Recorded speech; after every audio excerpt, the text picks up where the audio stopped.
Political analyst Dr. Thapelo Tselapedi joins me. Dr. Tselapedi, thank you so much for your time. I really do appreciate you joining us in this conversation. Perhaps to ask this and to start the conversation here, no one knows what's coming next. And this level of uncertainty and anxiety can be incredibly frustrating, because you and I could play a toss-off between who we think the president is going to be by the end of next week, and we both could possibly be wrong about that. Is democracy designed to be this confusing? Look, I think it was in many ways a bit of a shock, these elections, of course, at least when we look at the MK1, then when we also look at the EFF. But obviously I think the biggest one, of course, is the ANC and the over double digits decrease from them. So to that extent, it's very difficult to then tell what's going to happen hereafter. I think given some of the press releases or the press conference that we've seen from political parties and the leaders, that interviews they held with them, it was very difficult for us to sort of, at least as analysts and observers, to have seen the way that they saw the elections. I think many of us also learned from part of the press conference from the EFF at least as well. But look, it's again, like you said, it's going to be very difficult to tell. I'm sure there's a lot of horse trading or backdoor negotiations been happening since from yesterday.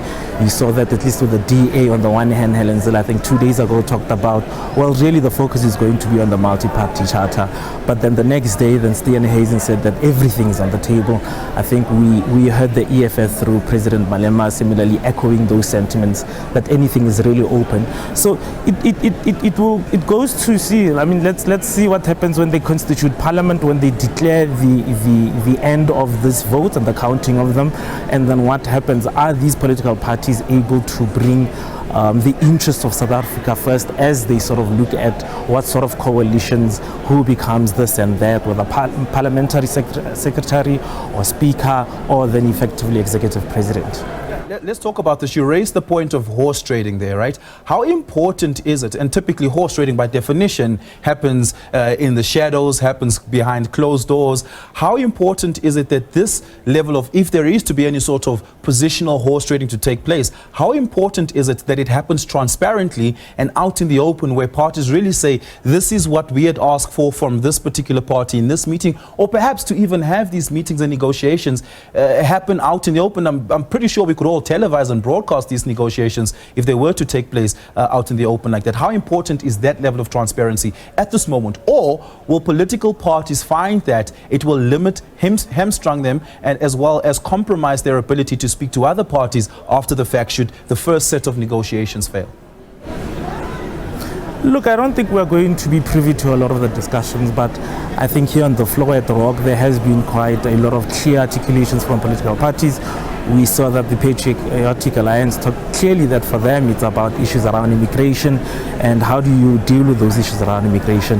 Whether Kenny Kunene is going to take the portfolio of Home Affairs Minister, that obviously we'll have to see, where the EFF is really quite interested, and whether they can take the position of Minister of Finance. We'll have to wait and see, but I think for the most part it would be very difficult. I think what's important, of course, is that there will have to be a sort of discussion that establishes minimum standards for these sort of coalitions, and what then becomes the trade-offs between political parties.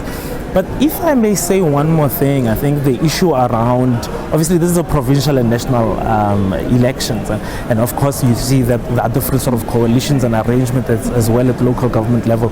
And I think politically it makes it a lot more difficult for all of these organizations to organize themselves. For instance, you may at a provincial level between the EFF and the PA organize an agreement, but if they're not able to get something at the national level, they may be able to get it at the provincial level with a different political party. So I think navigating issues around what is the common ground, building bridges between political parties, is definitely going to be a lot more complex than what we have seen, at least with the three major parties in the last 10 years. Now basically we've got 4 or 5 major parties that will have an influence. There is no outright majority. So everybody, as we saw again on the floor here, everybody's making themselves a kingmaker in the negotiations, and I think it's going to be very difficult for at least Patriotic Alliance and to some extent for the EFF to get definitively or categorically some of the positions that they're looking for.